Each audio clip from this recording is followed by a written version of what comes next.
October 14, 1943. High above the cold gray clouds of northern Germany, the sky is crowded with silver bombers. Hundreds of B-17 flying fortress aircraft move in tight formation, engines roaring like distant thunder. The Americans call this mission Black Thursday. Inside one bomber, Staff Sergeant Daniel Carter sits at the top turret gun. His gloved hands rest on the twin .50 caliber machine guns. Frost creeps along the metal frame of the turret. At 25,000 feet, the air is thin and mercilessly cold. Below them lies Schweinfurt, the industrial heart of Nazi Germany's ball-bearing factories. Destroying it could cripple the German war machine, but everyone in the formation knows the truth. Getting in is hard, getting out is worse. Carter leans forward, scanning the endless sky. Contact. 11 o'clock high, he mutters into the intercom. A dark shape appears through the thin cloud layer. Then another, and another. The fighters are coming. Bandits, the radio operator shouts. Multiple bandits. The shapes sharpen into fast-moving silhouettes, sleek, deadly Messerschmitt Bf 109 fighters climbing toward the formation.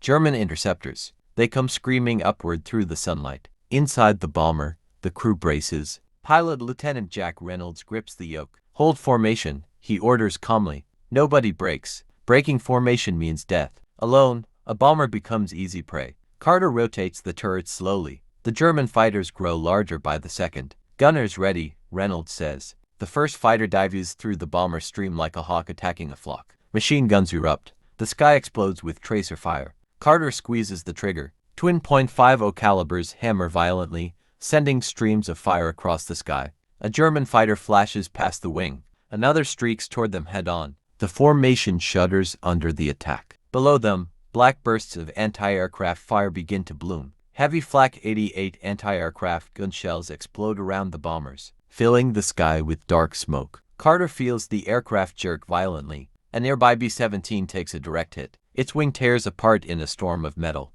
The bomber rolls slowly, then disappears into the clouds below. No parachutes, no survivors. Inside Carter's headset, the radio crackles with frantic voices. Flak at 12 o'clock. Fighters behind us. Stay tight, stay tight. The formation pushes forward through the storm, and Carter realizes something chilling. They are only halfway to the target. The real battle hasn't even started yet. And somewhere below the clouds, more German fighters are climbing, waiting.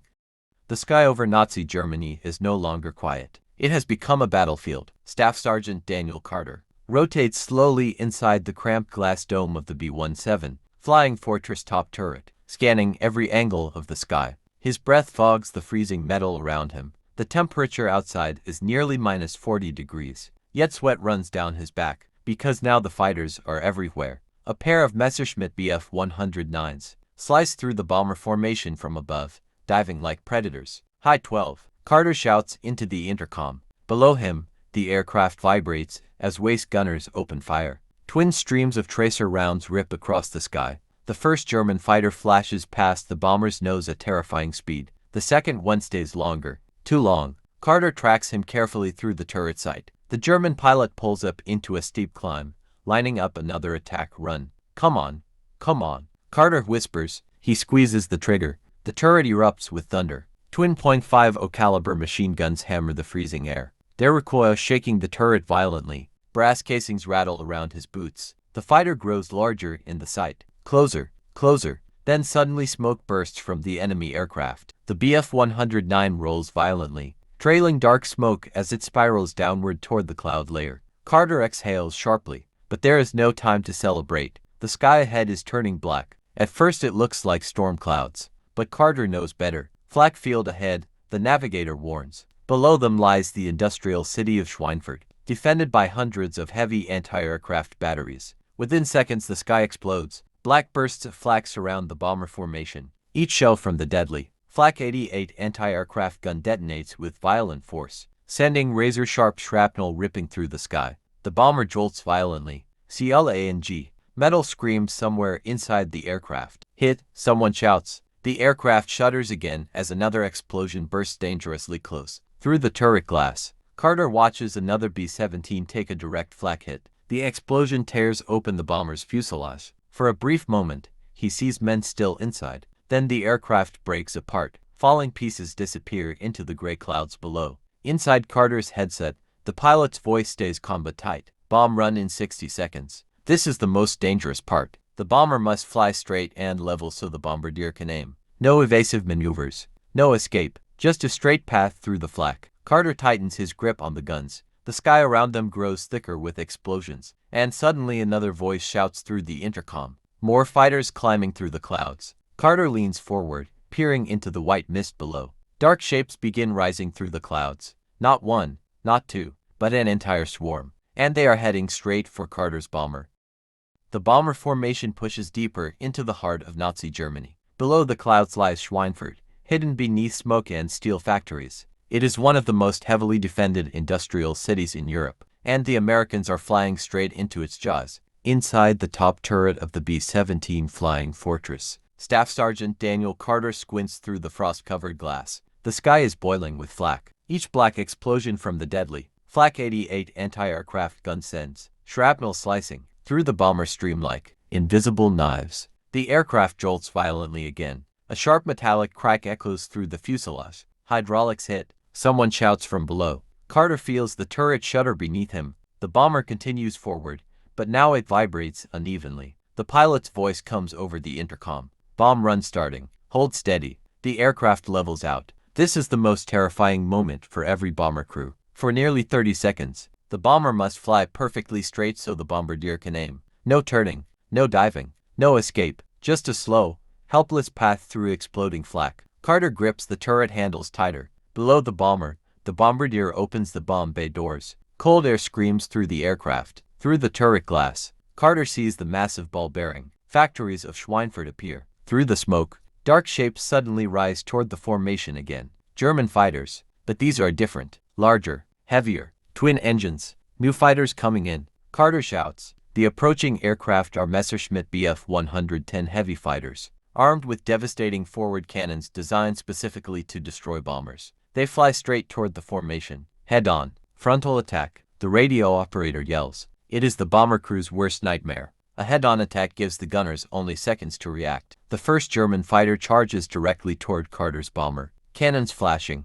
Bright streaks of tracer fire rip across the sky. Carter swings the turret desperately, trying to bring his guns around. The enemy aircraft fills his sight. Too fast, too close. The German cannons fire again. The B-17 shakes violently as shells tear through the fuselage. Somewhere below Carter, a crewman screams. The bomber drops suddenly, losing altitude. Bombs away. The bombardier shouts. A massive weight releases beneath them as the bombs fall toward the factories below. But the German fighters are still attacking. And now the bomber is damaged. Badly. Smoke begins pouring from one of the engines. Inside the turret, Carter stares forward into the chaotic sky. Because now they must escape Schweinfurt. And every German fighter in the region is hunting them.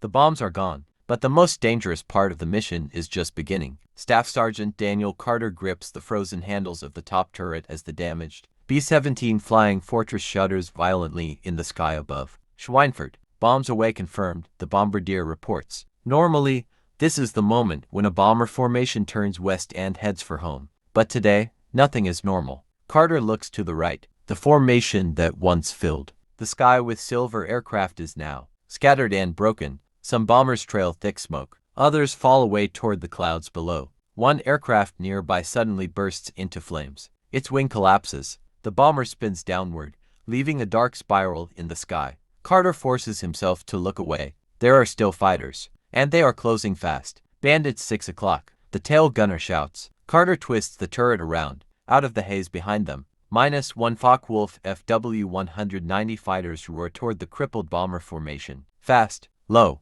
deadly. Their cannons flash. Bright streams of tracer rounds rip through the air. The B-17 jolts violently again. Engine 3 is hit. The engineer yells. Carter glances toward the right wing. Thick black smoke pours from the engine nacelle. Flames lick backward along the wing. Inside the cockpit, Lieutenant Jack Reynolds fights the controls. Feather that engine, he orders. The engineer struggles to shut down the burning propeller. But the bomber is already losing speed and losing altitude. That is when Carter sees it. The rest of the formation is pulling away. Healthy bombers continue west toward safety, but Reynolds' damaged aircraft cannot keep up. Slowly, painfully, the distance grows. They are drifting behind. Alone, Carter feels the terrible realization settle over the crew. A lone bomber over Germany is a death sentence. The German fighters know it too. The FW-190s break away from the main formation and begin circling back, hunting the wounded aircraft. More fighters turning toward us, Carter reports quietly. The tail gunner's voice crackles through the headset. They're lining up again. The sky behind them fills with enemy fighters preparing another attack run. Carter tightens his grip on the guns. Their bomber is damaged. One engine is burning. The formation is gone. And now they are alone over the most heavily defended country in Europe. The first German fighter rolls into a steep dive, straight toward them.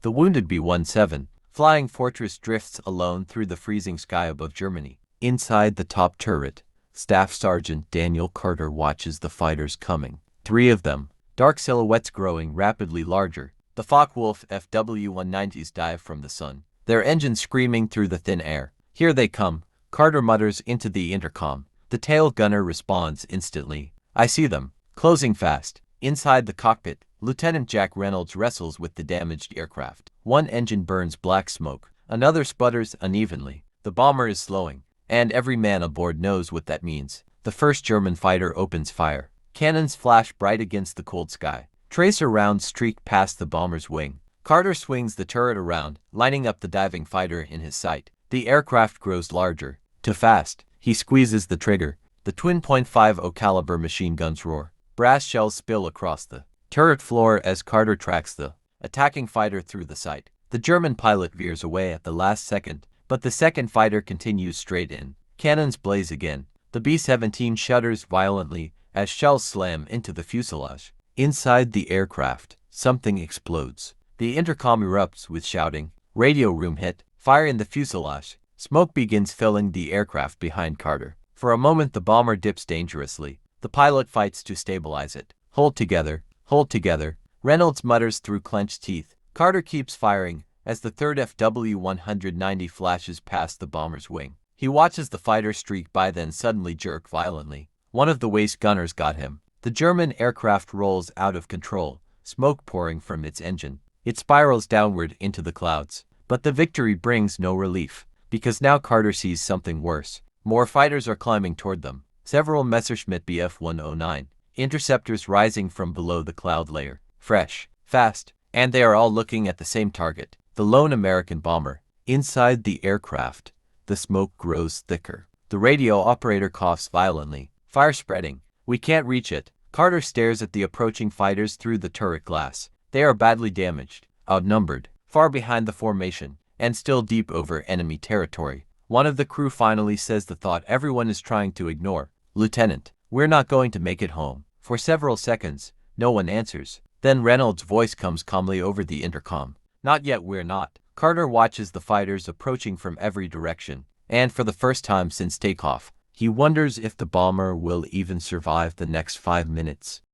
The crippled B-17 Flying Fortress limps westward through the frozen sky above Germany. Inside the aircraft, smoke fills the narrow fuselage. Staff Sergeant Daniel Carter can smell burning insulation even through his oxygen mask. The bomber shudders with every rotation of the damaged propeller. Behind him, someone coughs violently over the intercom. The radio operator. Fire's still spreading. He rasps. Carter knows what that means. If the flames reach the oxygen lines, the entire bomber could explode. But the German fighters are already returning. Through the turret glass, Carter sees them climbing again. 3 Messerschmitt Bf 109 interceptors approaching from below. They are patient now, circling, waiting for the bomber to weaken. Inside the cockpit, Lieutenant Jack Reynolds studies the engine gauges. Engine 3 is gone, the engineer reports. Fuel pressure dropping on engine 2. Reynolds stares forward through the cracked windshield. The bomber cannot maintain altitude. Slowly, the aircraft begins to sink toward the clouds. And that is when Carter sees something strange. One of the German fighters breaks away from the others. A lone Bf 109 climbs carefully toward the wounded bomber, but it doesn't attack. It simply slides closer, pacing the B-17 off the right wing. Carter swings the turret instinctively. The German fighter fills his sight. The pilot is clearly visible inside the cockpit. Leather helmet, goggles, face calm. Carter's finger tightens on the trigger. But the German pilot does something unexpected. He raises one hand and gestures. A slow motion, pointing downward. Carter hesitates. Over the intercom, the tail gunner whispers, confused. Why isn't he shooting? The fighter stays close beside them. The pilot gestures again, downward, then points toward the west. For several seconds, Carter and the German pilot stare at each other through the glass of two enemy aircraft. Carter suddenly understands the gesture. The pilot is telling them something. Bail out, now. Inside the cockpit, Reynolds hears the same report. German fighter off our wing, Carter says quietly. He's not firing. The bomber continues drifting downward through the sky. Smoke still pours from the fuselage. Another minute, maybe two, before the fire reaches the fuel lines. The German fighter stays beside them, close enough that Carter can see the pilot's eyes. The man points downward again. Jump, save yourselves. Carter's finger rests on the trigger. One burst would tear the fighter apart, but he cannot move, because for the first time in this entire battle, an enemy pilot is trying to save them. And far below the bomber, the clouds begin to open, revealing the deadly ground of Nazi Germany waiting beneath them.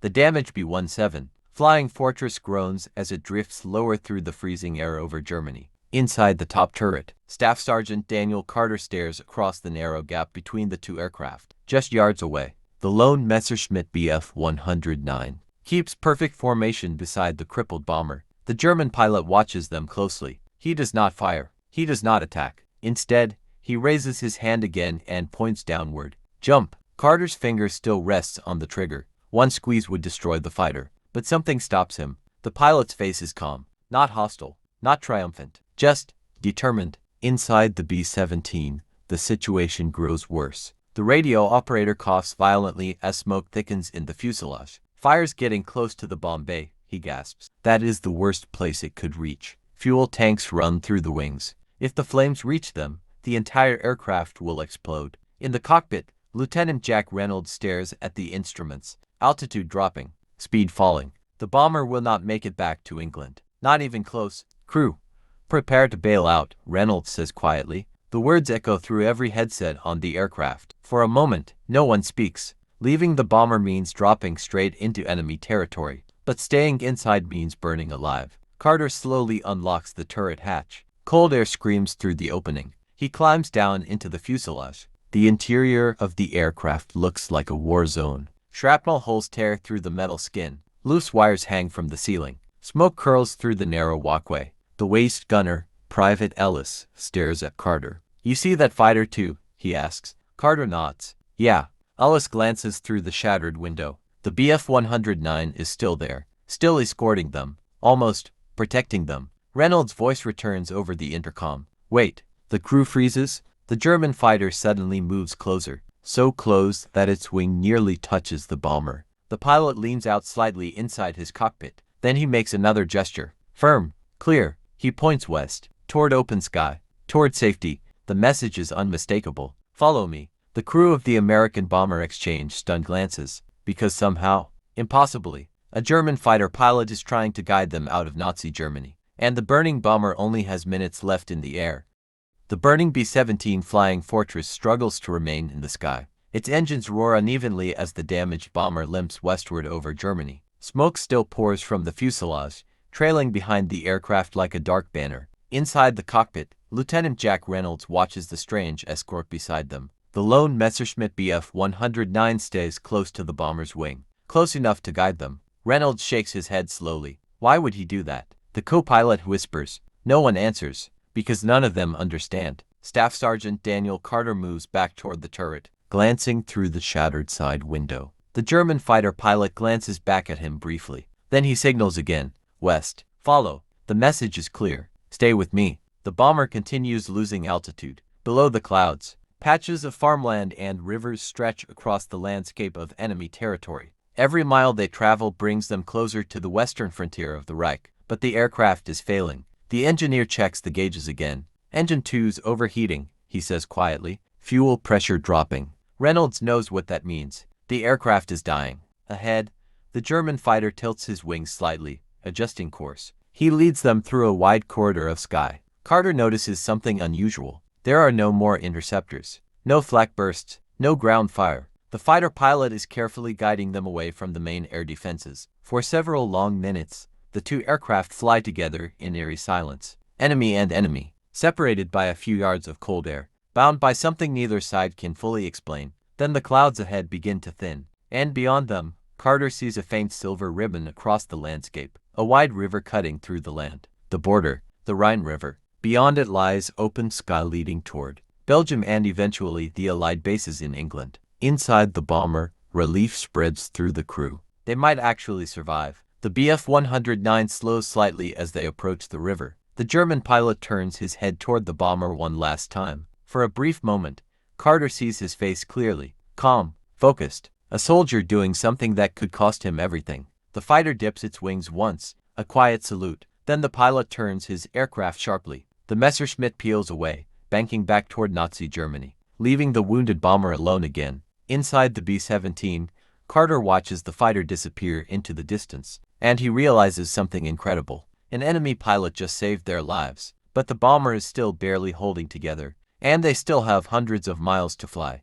The damaged B-17 flying fortress limps across the sky, leaving Germany behind. Below them, the wide waters of the Rhine River slowly disappear into the distance. For the first time since the battle began, the sky is quiet. No flak, no fighters, just the steady, uneven roar of the bomber's surviving engines. Inside the aircraft, the crew moves carefully through the smoke-filled fuselage. Staff Sergeant Daniel Carter wipes frost and sweat from his face mask as he climbs back toward the turret. Everyone is silent. Each man is thinking about the same thing. The German pilot, the Messerschmitt Bf-109 that could have destroyed them but didn't. Lieutenant Jack Reynolds keeps the crippled bomber steady as they cross into the skies above Belgium. The engineer checks the gauges again. Engine 2's almost gone, he warns. Reynolds nods. They just need a little more distance, just enough to reach friendly airspace. Below them, the landscape slowly changes. Rail lines, roads, small villages,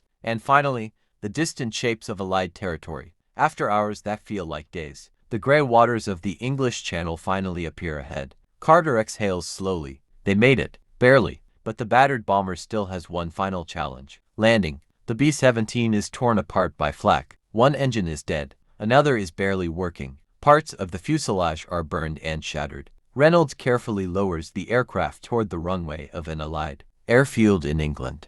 Ground crews stare upward as the bomber approaches. Even from a distance, the damage is shocking. Smoke trails from the aircraft. Shrapnel holes cover the wings. And somehow, it is still flying. The landing gear locks down with a heavy mechanical clunk. The bomber descends slowly. Closer, closer. The wheels finally slam onto the runway. The aircraft bounces once, twice, then rolls to a stop. For several seconds, the crew sits in silence inside the battered bomber, alive, against every possible expectation. Ground crews rush toward the aircraft, staring at the damage in disbelief. Carter climbs down from the turret and steps onto the tarmac. Cold air fills his lungs. Behind him, the wounded flying fortress rests quietly after the impossible journey. Later, intelligence officers question the crew. They ask about the fighters, about the flak, about the battle over Schweinfurt, and finally, Carter tells them about the German pilot, the one who escorted them out of enemy territory. For years,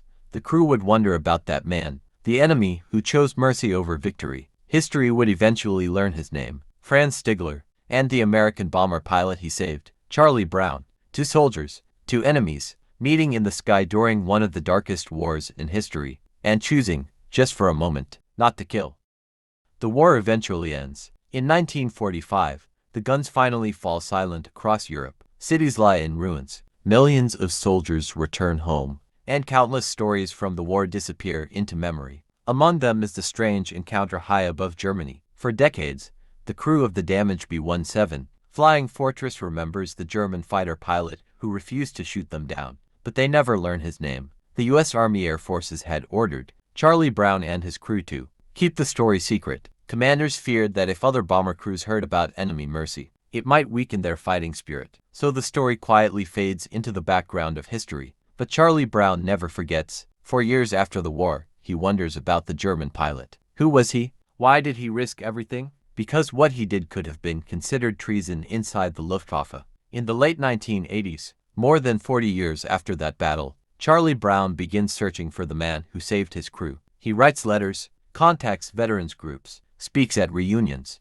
and finally, the search reaches someone in Canada, a former German fighter pilot. His name is Franz Stigler. When Stigler hears the details of the story, he immediately knows the truth. "I was that pilot," he says. Soon after, the two former enemies speak on the phone for the first time. For a moment, neither man says anything. Then Brown finally breaks the silence. Why didn't you shoot us down? Stigler answers quietly, my commanding officer once told me, if I ever saw a helpless enemy, I must let him go. In 1990, the two men finally meet in person. Former enemies, now old soldiers. They shake hands, then embrace like brothers. The bomber pilot and the fighter pilot would remain close friends for the rest of their lives. A bond formed not by war, but by mercy, because even in the darkest moments of World War II, humanity sometimes survives. And on one freezing morning in 1943, two enemies chose honor over victory.